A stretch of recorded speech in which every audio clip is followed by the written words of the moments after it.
L'année 2020 a été assez éprouvante. J'ai passé 4 mois tout seul, enfermé dans ma chambre, j'ai terminé mes études à Montréal, j'ai emménagé à Paris, mais surtout, j'ai pu voir ma famille 7 malheureux jours en plein milieu de l'été. Il était donc difficilement concevable pour moi de ne pas au moins passer le temps des fêtes avec eux. Le seul hic, c'est que ces derniers aiment bien bouger un peu partout sur le globe, et la période pandémique que nous traversons n'a rien arrangé. Alors, un test PCR négatif plus tard, j'ai décidé de les rejoindre là où ils ont passé les 2 dernières années, en plein milieu du Moyen-Orient, à Dubaï.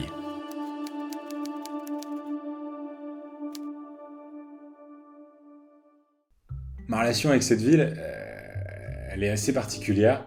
Je suis très peu renseigné. Pour être honnête, je sais pas grand-chose de cette ville. À part que c'est la nouvelle terre promise des ex-stars de télé-réalité. Une forme peut-être de prouesse architecturale, j'imagine. Incontestablement ultra-moderne. Épicentre des travers du monde consumériste, capitaliste dans lequel nous vivons. Probablement le plus grand désastre écologique du Moyen-Orient. Enfin, j'en pense pas grand-chose de positif, quoi. Ce qui, du coup, peut être quand même une source de conflit dans les réunions de famille. Donc je vais y aller. Open. On verra bien. À l'évocation du mot Dubaï, j'ai observé 3 types de réactions chez mes amis. Déjà, il y a le type qui n'y est jamais allé et qui s'en tient à des fantasmes de villes orientales, oasis au pays de l'or noir. Tu vas aller à Dubaï? Attends, mais c'est l'enfer, là. Les mecs qui vivent comme des chiens. Y a rien, y a aucune culture, c'est triste à mourir. Puis, il y a celle qui s'est arrêtée 2 heures, escale obligatoire pour un riche voyage à Bali. Ah, c'était hyper sympa. J'ai fait du shopping, c'était canon. Et enfin, il y a eux. Eux, c'est mes parents, mais pour des raisons de sécurité et d'intimité que vous verrez au cours de la vidéo, vous ne verrez que leurs lunettes de soleil. Eux trouvent ça génial, mais... Ce mais, je l'avais pas compris avant de venir, mais j'ai cherché à le comprendre sur place. Et ce que j'ai découvert est tout simplement effarant. Utopique pour certains, dystopique pour d'autres, zoom sur Dubaï, ville des excès et de la démesure.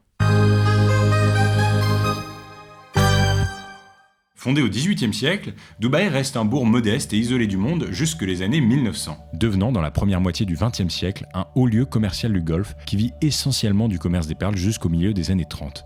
On croit souvent que Dubaï est devenu le Dubaï extraordinaire que l'on connaît grâce au pétrole. C'est en fait partiellement faux. Abu Dhabi, capitale des Émirats Arabes Unis, est très gâtée de ce côté-là. Mais Dubaï, plus lucide, a voulu diversifier ses activités, craignant bientôt d'être à sec. Ainsi, en 1990, le pétrole représentait 24% du PIB de Dubaï, contre 7% en 2004. Et oui, je dis partiellement faux, car si Dubaï a décidé de faire le pari du tourisme plutôt que de l'or noir, ses attractions les plus connues sont en vérité financées par le gouvernement. L'exemple majeur est le fameux Burj Khalifa, initialement appelé Burj Dubaï. Le géant groupe immobilier Emaar, à l'origine du projet de construire la plus haute tour du monde, a rencontré des problèmes financiers empêchant de terminer la construction de la tour. C'est le cheikh Khalifa, président des Émirats Arabes Unis et émir de Abu Dhabi, ville du pétrole, qui a permis d'éviter la honte et de terminer le projet de construction. Le Burj Khalifa est depuis 2009 la plus haute tour du monde et le cheikh Khalifa a fait plaisir à son ego en rebaptisant le projet. La renommée de Dubaï s'est faite exclusivement grâce à la surmédiatisation de ses projets touristiques. On pense évidemment au Burj Khalifa que je viens d'évoquer, mais également à l'hôtel Burj Al Arab, auto-revendiqué le plus luxueux hôtel du monde à 7 étoiles. Ça n'existe pas, mais ils l'ont fait quand même. Ou des prouesses immobilières comme La Palme, archipel artificiel en forme de palmier. Dubaï, c'est la ville du toujours plus. Et ça marche. Alors, on y construit des parcs aquatiques, des parcs d'attractions, on y fait du jet ski, du quad, on organise des fêtes. Mais surtout, on construit des énormes centres commerciaux pour rentabiliser tout ça. Le Dubai Mall, ouvert en 2008, il y a 12 ans donc, est devenu le plus grand centre commercial au monde avec ses 1200 boutiques. Et croyez-moi, il est facile de s'y perdre. Actuellement là on est au Dubai Mall, c'est le plus grand centre commercial du monde. Il y a plus de 1200 boutiques présentes ici, c'est juste un truc de malade.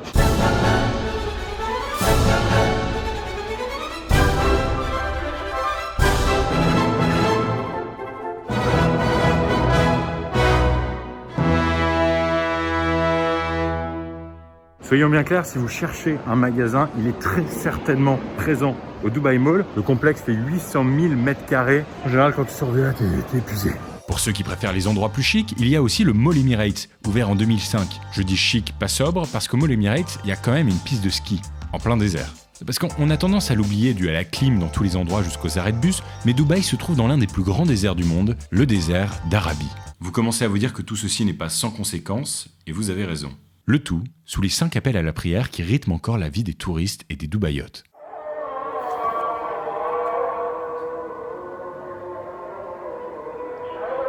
Les musulmans prient 5 fois par jour, ainsi que vous soyez en voiture, dans un centre commercial, à la plage ou même chez vous, bien blotti dans votre lit, vous entendrez le chant du muezzin. Dubaï, c'est la ville du toujours plus. La technologie est partout. Bon, sauf Facebook Messenger, Skype, WhatsApp, dont les appels sont bloqués par le gouvernement, Disney+, les sites porno. Utilisez NordVPN, moins 30% de réduction avec ce code. La ville est également une des premières du monde à vouloir déployer des taxis-drones pouvant voler jusqu'à 300 mètres d'altitude, allant à 100 km/h. Bon, le projet a été annoncé en 2017 et depuis, on n'a plus trop de nouvelles. Mais certains croient encore que d'ici 2022, on pourra voir voler de riches touristes ou des Émiratis dans ces véhicules aériens complètement automatisés. Qu'on le veuille ou non, Dubaï est devenue une championne du digital, et pas seulement au Moyen-Orient, mais à l'échelle mondiale. Et ce monde avant-gardiste est un rouage indispensable pour créer ce mirage en plein désert. Pas étonnant donc d'y retrouver depuis quelques années les plus grandes stars de la télé-réalité française. L'artificialité ne les dérange pas, au contraire, on cherche à être toujours plus beau, toujours plus riche, et le fond, on s'en cogne.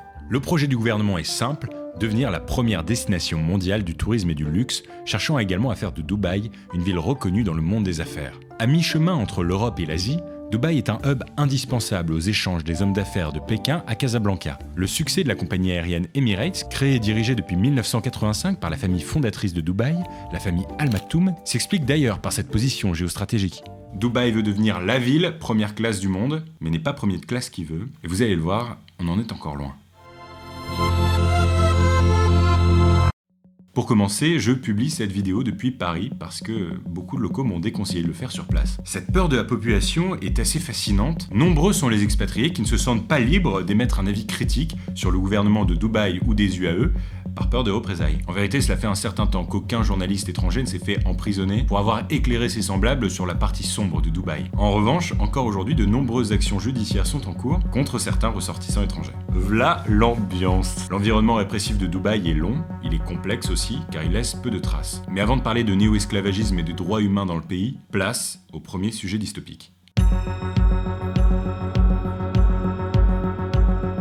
Climat désertique, pauvre en eau, région sismique, tempête de sable, telle est la réalité du golfe Persique où se trouve Dubaï, bien que tout soit fait pour y faire abstraction. Les exemples de ces excès et dérives sont nombreux. La construction de terrains de golf dans toute la ville pour satisfaire les besoins de leur clientèle d'affaires fortunée n'en est qu'un exemple. Car rappelons-le, à Dubaï, il fait jusqu'à 50 degrés Celsius l'été. Les émissions de CO2 liées à l'énergie s'élevaient en 2017 à 20,9 tonnes de CO2 pour un habitant moyen des Émirats Arabes Unis. Le chiffre est de 14,6 tonnes CO2 pour un Américain moyen et de 4,56 tonnes CO2 pour un Français moyen. Et vous vous en doutez, toute cette énergie mise en place pour construire ce mirage géant n'est pas verte. Elle est produite en 2019 à 97% par des centrales fonctionnant au gaz naturel et à 3% par les centrales solaires. Sauf que ces énergies fossiles, bientôt, vont disparaître. Le défi pour Dubaï est clair, se mettre au solaire ou mourir à petit feu.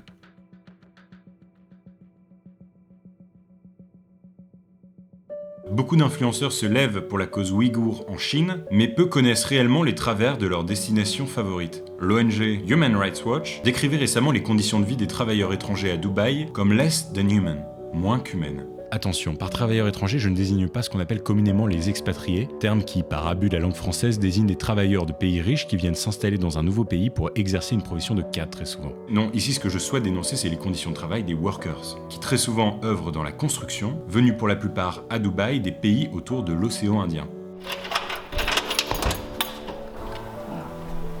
C'est ça? Ça fait cette taille-là? Ouais. Alors je suis actuellement dans la maid room de chez mes parents. La maid room, qu'est-ce que c'est? C'est l'endroit normalement où dort là où les domestiques. Je vous rassure tout de suite, mes parents sont archi contre ce système, mais enfin ça n'empêche que la pièce existe. Alors ici elle sert de débarras, de garage pour stocker différentes affaires, mais cette pratique est encore extrêmement courante dans le monde des expatriés et plus généralement dans les ménages bourgeois ici aux Émirats Arabes Unis. Vous voyez, c'est un petit 5 mètres carrés. De quoi mettre un lit simple, possiblement une table. Le grand problème que je veux pointer du doigt dans cette vidéo, c'est deux choses. Déjà, un, l'insalubrité des chambres, et deux, leur taille. Il y a quelques années, le journaliste de la BBC, Ben Anderson, s'est infiltré en caméra cachée dans un réseau de la construction, lui permettant d'être au plus près de cette working class étrangère. So how many? There's 2, 4, 6, 8. 8 people in this room? 9 people. Is there very basic toilet facilities available to them? That's the toilet. 2 toilets and 1 shower unit for 45 people. Right now, I seriously wish the world would wake up. Là, il y a quelqu'un. Là, il y en a un autre. Et un autre ici aussi. Et un autre là. Workers You look after them? Absolutely. Yeah. Well, I mean, they all have got like a staff accommodation. I think they're pretty happy to be here actually, because it's much more difficult to earn some money in Pakistan or in India. Car en effet, c'est l'argument majeur qui revient dans toutes les discussions concernant l'éthique de leurs conditions de vie, c'est encore plus dur de gagner de l'argent dans leur pays d'origine. Ici, en effet, les salaires sont 3 à 4 fois plus élevés. Cet argument pour moi est complètement invalide. Je comprends qu'il puisse permettre d'esquiver habilement la question dans un dîner mondain, mais posons-nous réellement la question. Peut-on cautionner que des travailleurs immigrés travaillent des dizaines d'heures par jour au soleil, parfois entre 40 et 50 degrés Celsius, et dorment dans des endroits absolument insalubres, sous réserve que chez eux, c'est pire. Beaucoup sont enfermés dans un cycle de pauvreté extrême et envoient chaque mois vêtements et argent dans leur pays d'origine. Le miracle économique de Dubaï, soyons bien clairs, serait absolument impossible sans la force de ces armées de travailleurs étrangers vivant dans des conditions exécrables. Qu'un pays en voie de développement peine à trouver un code du travail, c'est une chose. Mais regardez cette image du centre-ville de Dubaï. Peut-on réellement qualifier cette ville comme une ville non développée ? Il y a énormément à dire sur les droits humains à Dubaï. Je vais devoir me contenter d'en survoler quelques aspects, sinon vraiment cette vidéo va faire 1h30. En 2020, seuls 17% des femmes émiraties faisaient partie de la population active nationale. À titre indicatif, les chiffres sont de 24% au Maroc, 44% en Chine, 48% au Canada et 49% en France. Or, l'accès à l'éducation et au monde du travail est un fondamental dans l'émancipation des femmes dans la société et la garantie de leurs droits. Aussi, pour comprendre le paradoxe des droits humains à Dubaï, il faut comprendre son système judiciaire. Le système judiciaire des Émirats Arabes Unis est un mélange de droit civil et de la charia. La charia représente dans l'islam diverses normes et règles doctrinales, sociales, culturelles et relationnelles. Ainsi, les lois fédérales et émiriennes interdisent l'homosexualité et quelconque forme de travestissement dans le pays. Les sanctions vont de l'amende à l'emprisonnement, en passant par la déportation jusqu'à l'exécution. Bon, beaucoup de Dubaïotes m'ont dit qu'en vérité, cela faisait bien longtemps qu'un homosexuel n'avait pas été exécuté à Dubaï. Cela reste quand même l'article 354 du Code pénal fédéral. Encore plus surprenant, le journal québécois La Presse révélait en 2012 que Dubaï était devenu un refuge pour les LGBTQIA+, du Moyen-Orient afin de vivre leur idylle, loin des regards menaçants. Autre paradoxe, la prostitution est illégale à Dubaï. Mais Dubaï, pour ses mœurs plus libres en soirée, est devenue la ville de référence de l'industrie du sexe au Moyen-Orient. Quand vous vous baladez autour du centre-ville ou de la marina, il n'est pas rare de trouver de nombreuses cartes de visite de prostituées laissées par terre. Et comme beaucoup de sujets dans l'Émirat, on ferme les yeux. D'un côté, les règles conservatrices et doctrines religieuses de Dubaï semblent incompatibles avec son envie de devenir une ville première classe du monde entier. Mais donc du coup, de l'autre côté, il faut bien rendre la ville un peu sexy. Ils ont besoin de ces cerveaux étrangers qui ont la connaissance et les grandes écoles pour former. Ils ont également besoin de cette main-d'œuvre bon marché pour pouvoir construire sans broncher. Et des touristes pour consommer et rendre le tout rentable. Dubaï, à travers ses nombreux paradoxes, peut-elle être encore cette ville de référence qu'elle s'est promis d'être ? Réponse dans la troisième partie de cette vidéo.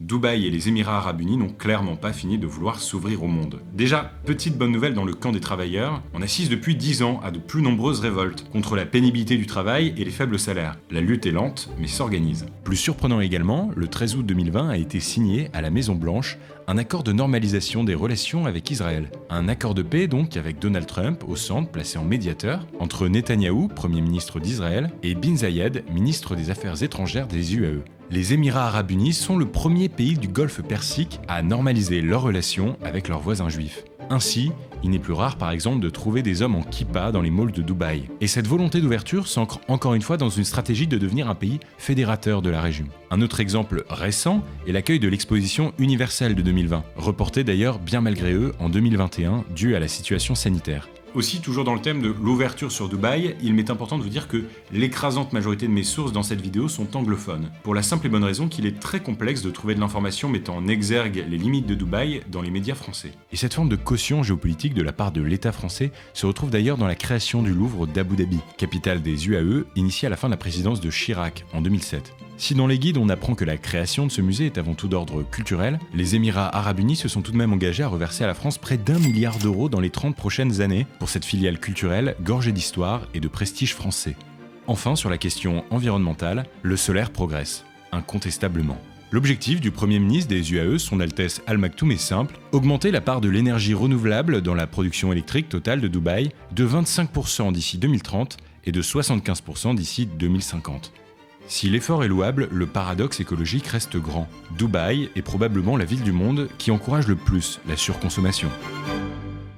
fait très cache investigation. Voilà, c'est la fin de cette vidéo, la fin de ce carnet de voyage. Une vidéo chaque samedi matin. Donc pour pas les rater, tu peux activer la cloche. Pas mal de personnes ont été gênées de me voir partir à Dubaï, alors que j'en avais expliqué les raisons sur Insta. Si vous êtes intéressé par mon contenu, mes vidéos, mes podcasts, Absurde et Acerbe, un lundi sur deux, on commente l'actualité avec mon pote Greg. T'es dispo partout. Mais oui, c'est ça, niveau coulisses, je dévoile beaucoup sur Insta. D'ailleurs, j'ai mis un petit highlight sur mes stories à Dubaï, si jamais vous voulez aller voir comment la vidéo a été faite. Aussi, ouais, j'ai reçu des chouettes commentaires sur ma vidéo de la semaine dernière, où certains me disaient comment on fait pour t'aider. Partagez cette vidéo. Si jamais vous avez un ou une pote qui part bientôt à Dubaï, ou qui est intéressé par cette ville, je trouve ça important d'en connaître les limites. Et finalement, je vois déjà la question arriver. Et toi, Gasp, qu'est-ce que tu penses de Dubaï? Qu'est-ce que t'en as pensé? S'il fallait retenir une partie de la vidéo, je crois que ce serait davantage les défis que se doit de traverser Dubaï et les UAE dans les 10, 20, 30 prochaines années que ce qui a pu se passer au cours de son développement. Notre histoire à nous, Français, Canadiens, Belges, que sais-je,